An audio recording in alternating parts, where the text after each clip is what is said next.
now with Middle East specialist Gilbert Achcar. Thank you for joining us, Gilbert. Just off the back of what our correspondent Rawad Taha was saying a moment ago, let's talk about what this calculated retaliation from the part of Hezbollah might look like down the line. What are your thoughts?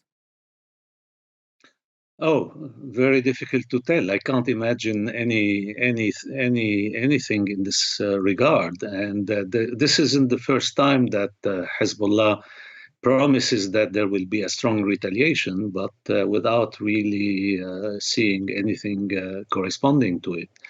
And even less so, as I think your correspondent just mentioned, they know that they are facing the threat of a very intensive bombing campaign, and they wouldn't want to give some kind of pretext for Israel to launch it.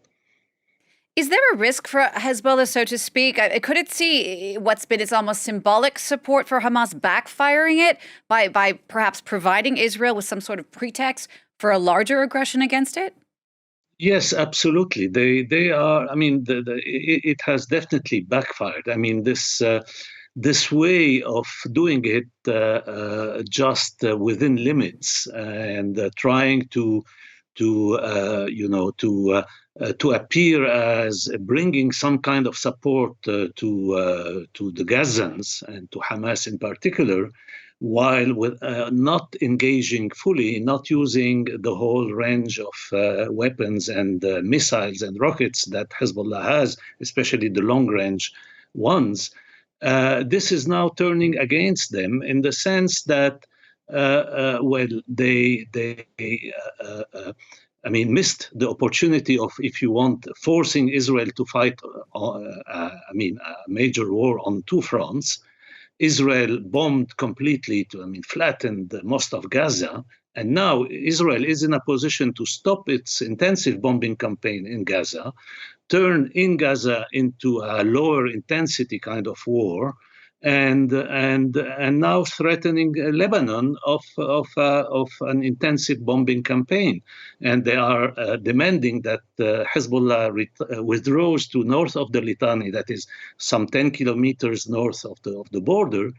Hezbollah is really caught in a dilemma here, because if they accept, they lose face. And if they reject this, they face this threat of destruction. What about on Israel's side? Is Israel ready to do battle with Hezbollah and perhaps even Iran? Well, I don't think we should take lightly Israel's threat. The present Israeli Minister of Defense, Yoav Gallant, back in August, before October 7, before everything, threatened to turn Lebanon back to the Stone Age.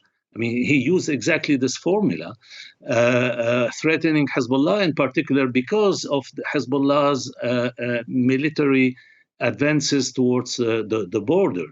And at the beginning, of the Gaza war, the Israeli onslaught on Gaza, right after October 7, you had reports in the Israeli media of the fact that Yoav Gallant was advocating from that moment a war on the two fronts and an intensive bombing campaign on Lebanon. So I wouldn't take that lightly at all, as some people try to do, maybe to reassure themselves. I think this is a very serious threat, and the situation is quite dangerous for Lebanon.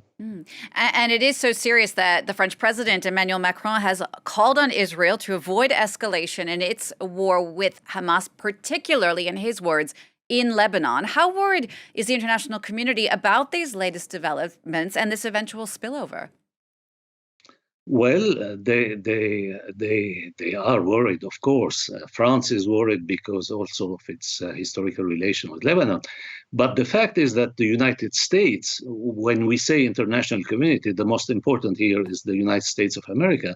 And the US has actually been acting as if to facilitate such an action by Israel.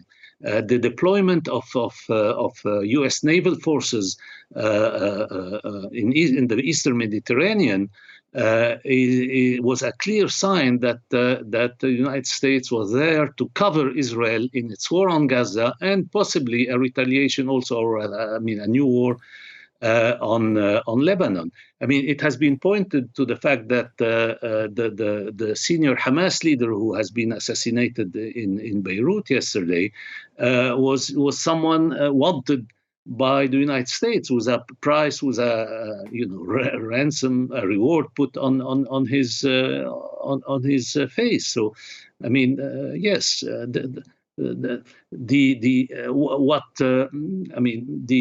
United States might fear would be a general regional conflagration, but I can't see this happening because the Arab states are just watching. I mean, they have done much less towards this onslaught in Gaza than other countries like South Africa or a few Latin American countries. All right, Gilbert, thank you so much for taking the time to share your expertise with us. That's Middle East specialist Gilbert Achcar.